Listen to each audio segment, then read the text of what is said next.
Donald Trump काफी परेशान है। जी हां, 24 घंटे से ऊपर हो चुका है। डोनाल्ड ट्रंप दुनिया के सामने और टॉप के देशों के सामने और छोटे छोटे देशों के सामने गिड़गिड़ा रहे हैं। जी हां, जरूरी नहीं है कि रोकर गिड़गिड़ाया जाए, ऐसा भी गिड़गिड़ाया जाता है जैसा डोनाल्ड ट्रंप गिड़गिड़ा रहे हैं। नेटो के सामने फिर से ट्रंप ने कहा है कि हमारी मदद को आगे आइए। हमने सालों साल नेटो की मदद की है। तमाम एहसान गिनाने पड़ रहे हैं ट्रंप को, और नेटो के तमाम लगभग सदस्य मना कर चुके हैं। यहां तक कि डोनाल्ड ट्रंप ने मीडिया के सामने कहा है कि कई देशों से बात हुई है, वो राजी हैं, और कुछ देश हैं वो राजी नहीं हैं, लेकिन उनसे हमारी बातचीत चल रही है। फिर उसके बाद ये लाइन बोलने के बाद उन देशों को धमका रहा है ट्रंप जिन्होंने साफ मना कर दिया कि ये जंग हमारी नहीं है। सोचिए, डोनाल्ड ट्रंप के कल तक जो कंधे उचके रहते थे, आंखों में तेवरियां रहती थी, टोन हाई रहती थी, एक अकेले ईरान ने ऐसी हालत कर दी है कि ट्रंप के कंधे झुक गए हैं, आंखों में बेचैनी है, आवाज में वो दम नहीं है। डोनाल्ड ट्रंप पूरी तरह से फंस चुके हैं। डोनाल्ड ट्रंप जो 7 दिन पहले जीत का ऐलान कर चुका था, परसों कह चुका था कि अब उनके पास कुछ नहीं बचा, आज के बयान में कह रहा है कि हम जब से जंग शुरू हुई है हमने 7000 बार और 7000 जगह ईरान पर हमले किए हैं, और अब उनके पास मिसाइल ज्यादा नहीं बची है। अरे, परसों तो तुमने बोला था कि ईरान की मिसाइलें खत्म हो गई हैं और लॉन्चर तबाह कर दिए हैं, और अब कह रहे हो कि उनके पास ज्यादा मिसाइल नहीं। ट्रंप ने आगे ये कहा कि हमने उसकी तमाम माइन लेनशिप बिगाड़ दी है, खराब कर दी है, यानी उसके माइंस खत्म कर दिए हैं। कह रहा है कि हमें नहीं पता कि उन्होंने माइन बिछाई है कि नहीं बिछाई है। अच्छा, तुमने माइंस उड़ाई है और उड़ा दी तुमने माइंस, हथियार खत्म कर दिए, और तुम्हें पता भी नहीं है कि ईरान ने माइंस बिछाई हैं कि नहीं बिछाई हैं। हजरात, इसकी पिछली लाइन अगली लाइन से मैच नहीं खाती। ट्रंप ने आगे बताया कि हमने उनका कर्ग आइलैंड पर सब कुछ तबाह कर दिया है। ईरान के पास कर्ग आइलैंड पर अब कुछ नहीं बचा है सिवाय पाइपलाइन के, जो हमने छोड़ दी है। फिर आता है वो स्ट्रेट ऑफ हॉर्मुज पे और कहता है कि हम स्ट्रेट ऑफ हॉर्मुज से तेल नहीं लेते हैं, हम सिर्फ 1% स्ट्रेट ऑफ हॉर्मुज का इस्तेमाल करते हैं। जापान 95% स्ट्रेट ऑफ हॉर्मुज का इस्तेमाल करता है। साउथ कोरिया 35% इस्तेमाल करता है, और हम चाहते हैं कि इस पैसेज का, इस रास्ते का इस्तेमाल करता है, हम चाहते हैं कि वो आएं और हमारी मदद करें। अल्लाह अकबर, अल्लाह अकबर। दुनिया वालों, सोचो, ये वही ट्रंप है जिसने आधे घंटे में वेनेजुएला के राष्ट्रपति को किडनैप करवा दिया था। ये वही ट्रंप है जिसने आज भी वेनेजुएला के राष्ट्रपति को अपने यहां कैदी बना के रखा हुआ है। ये वही ट्रंप है जिसकी एक फोन कॉल से अंधभक्तों के पापा फौरन डायपर पहनने लगते हैं कि कहीं मेरा गू ना निकल जाए। ये वही डोनाल्ड ट्रंप है जिसके टैरिफ की धमकी से पूरी दुनिया परेशान है। मैं तो कहता हूं सारी दुनिया को ईरान का शुक्रगुजार होना चाहिए कि तूने इसकी सारी बदमाशी निकाल दी भाई। ट्रंप ने कहा कि हम उनकी मदद करेंगे जो आएंगे, और हमने पहले भी मदद की है उनकी, लेकिन उन्होंने हमारी कभी मदद नहीं की। और मुझे पता था कि ईरान स्ट्रेट ऑफ हॉर्मुज को हथियार की तरह इस्तेमाल करेगा। परसों के इनके ऑफिशियल बयान में, जो इनके ऑफिसर्स हैं, और अखबारों में ये छपा था कि स्ट्रेट ऑफ हॉर्मुज का कोई प्लान ही नहीं था ट्रंप के पास। ट्रंप ने ख्वाब में सोचा ही नहीं था। अभी तो झूठ बोल रहा है ये कि मुझे पता था कि स्ट्रेट ऑफ हॉर्मुज को हथियार की तरह इस्तेमाल करेगा। तो भाई, तूने प्लान क्यों नहीं बनाया? स्ट्रेट ऑफ हॉर्मुज के लिए प्लान बना। हजरात, रिपोर्ट ये कहती है डोनाल्ड ट्रंप के पास कोई प्लान नहीं था। उसका प्लान सिर्फ इतना था, ईरान पर हमला करूंगा, खामनाई को मारूंगा, ईरान घुटने पर आएगा, बात खत्म हो जाएगी। रशिया ने भी यही कहा। रूस के विदेश मंत्री ने क्या कहा कल?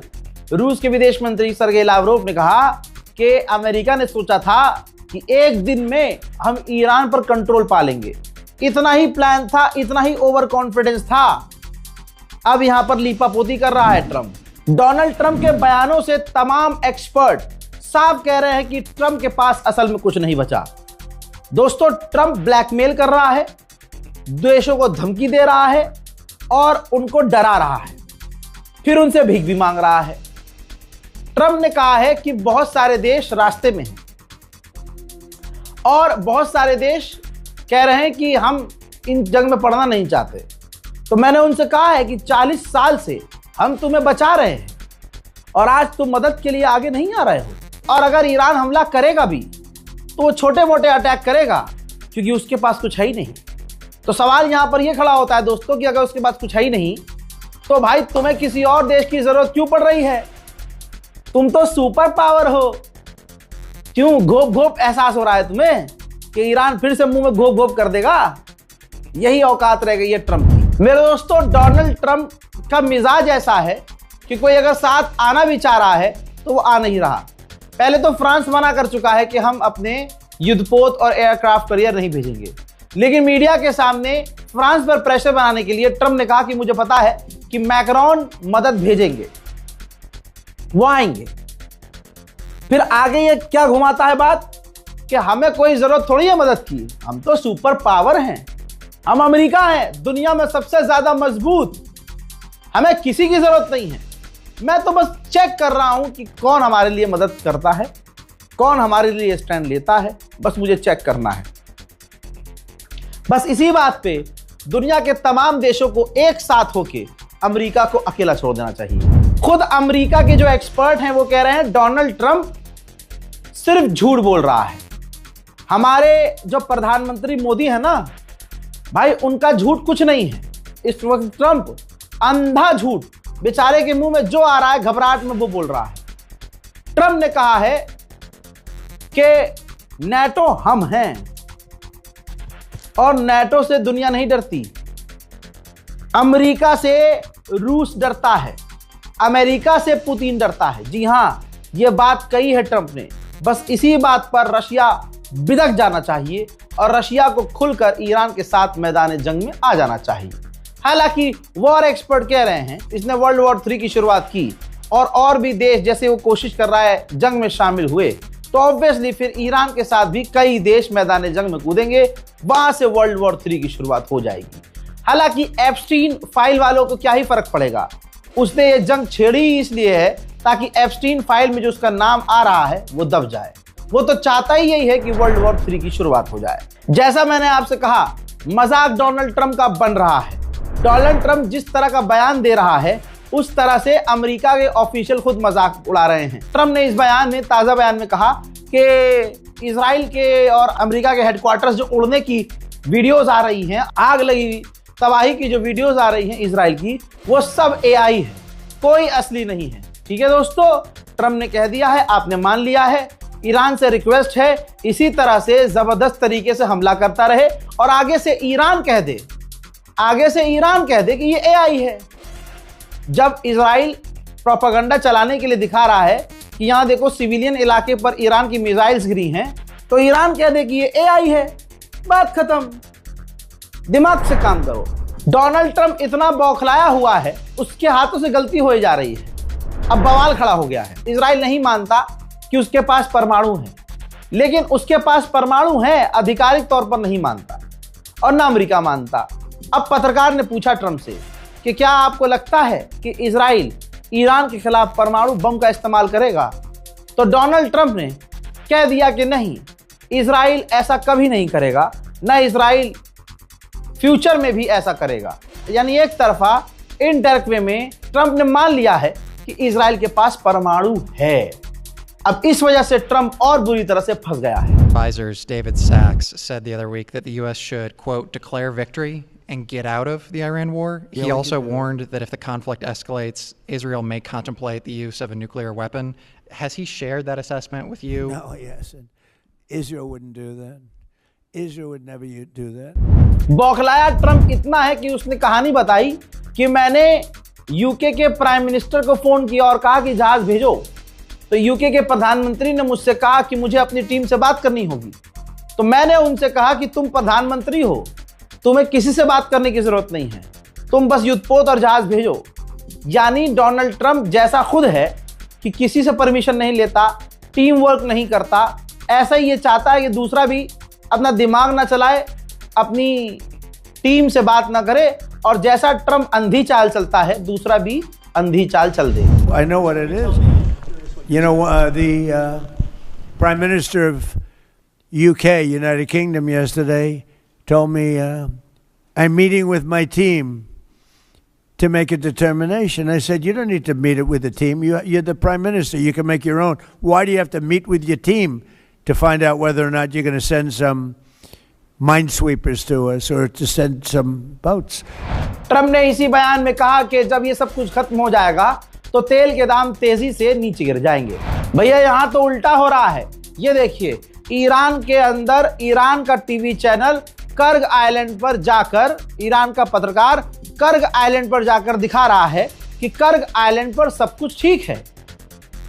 तो फिर ट्रम्प हवाई बातें क्यों कर रहा है? इसका मतलब ट्रम्प झूठ बोल रहा है। ईरान के पास तमाम सबूत है कि अमेरिका वॉर क्राइम कर रहा है। जरा इस फोटो को देखिए, ये एक रेसिडेंटल बिल्डिंग है, आम इंसान का घर। उसके आंगन में एक मिसाइल आप देख रहे हैं जो अमेरिका की है, जो गिरी है लेकिन फटी नहीं। तो ये सबूत है कि अमेरिका ईरान के सिविलियंस पर हमले कर रहा है। वहीं एक मिसाइल ईरान की बैतुल मुकद्दस के पास गिरी है। ये देखिए, फिलिस्तीनी लोग फोटो खिंचा रहे हैं और मिसाइल को जाकर खबर आ रही है कि चूम भी रहे हैं, बड़े खुश हैं। अच्छा, ये बैतुल मुकद्दस के पास क्यों गिरी है? इसे इजराइल ने जब रोका है, वो इजराइल जा रही थी मिसाइल, तो इजराइल ने जब रोका है उसे बैतुल मुकद्दस के ऊपर आसमान में, तो मिसाइल ईरान की वहीं दो टुकड़े में गिरती है नीचे जाके, तो ये बैतुल मुकद्दस के पास जाकर गिरी है। उधर खबर आ रही है कि इराक के अंदर जो इराक का ही ऑयल रिजर्व है, वहां पर हमले हुए हैं।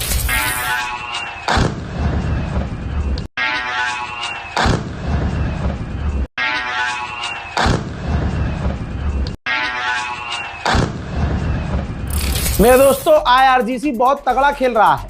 आईआरजीसी के स्पोक पर्सन ने कहा कि डोनाल्ड ट्रंप को इस हमले का नाम ऑपरेशन एपिक फ्यूरी नहीं, ऑपरेशन एपिक फियर रखना चाहिए था, क्योंकि ट्रंप के चेहरे से डर नजर आ रहा है। और जंग ट्विटर पर नहीं जीती जाती, रिजल्ट जंग का क्या होगा वो आपके ट्वीट से पता नहीं चलेगा। ट्रंप इस वक्त कुछ नहीं सोच पा रहा है। ट्रंप की सोच बस इतनी सी है कि दुनिया सारी मदद करने आ जाए, क्योंकि अमेरिका की हालत बहुत खराब है और दुनिया इस बात को देख रही है। अब गोदी मीडिया के बड़े बड़े एंकर्स भी, जो कल तक ईरान के खिलाफ जहर उगल रहे थे, खामनाई को और ईरान को रिजीम कह रहे थे, आतंकी कह रहे थे, अब इनके भी चूतड़ लाल हो गए हैं। जी हाँ, जितने भी गोदी मीडिया के एंकर हैं, सबके सुर चेंज हो गए हैं। और मैंने शुरू में ही बता दिया था कि अभी इनको बोलने दो। जैसे ही ईरान जीतेगा, अंधभक्तों का बाप मोदी और ये गोदी मीडिया वाले और अणुवे तुरंत किसी न किसी बहाने से ईरान की तरफ हो जाएंगे, क्योंकि इनकी यही है औकात कि जो जीतेगा हम उसकी तरफ हो जाएंगे किसी न किसी बहाने से, क्योंकि दिमाग इनका है ही नहीं। 2014 से जो गू और पेशाब खा रहा हो, पी रहा हो, उसके पास सोचने की क्षमता नहीं होगी। ठीक, अब रिपोर्ट ये आ रही है कि जो नेटो के देश हैं वो खुद नहीं चाहते कि हम स्ट्रेट ऑफ हॉर्मूज में अपने जहाज भेजें, लेकिन अगर हम भेजें तो हमारी तमाम फौज को लीड अमेरिका करे और अमेरिका की नेवी आगे हो और उनके पीछे हम हों। उधर अमेरिका ने आधिकारिक तौर पर माना है कि हमारे 13 MQ-9 रीपर ड्रोन ईरान ने मार गिराए हैं। बताइए, अभी तक तो कल तक कह रहा था कि नहीं, हमारा नुकसान नहीं हो रहा है, हमारा कोई लॉस नहीं हो रहा है। अब कह रहे हो कि तुम्हारा MQ-9 रीपर 13 ड्रोन मार गिराया है ईरान ने अकेले। तो दोस्तों, सीधा सीधा ईरान जीत चुका है। बस ईरान को इंतजार है कि ट्रम्प बस कब रोए, कैमरे के सामने कब रो दे, कब वो कह दे कि नहीं भाई जंग खत्म कर दो। और दोस्तों, हमें भी इसी चीज का इंतजार है कि कब अंधभक्तों के बाप की सुताई होती है और कब अंधभक्तों की पनौती इजराइल और अमेरिका को लगती है। हालांकि लग चुकी है। रिपोर्ट शेयर कीजिए, चैनल को सब्सक्राइब कीजिए। जय हिंद।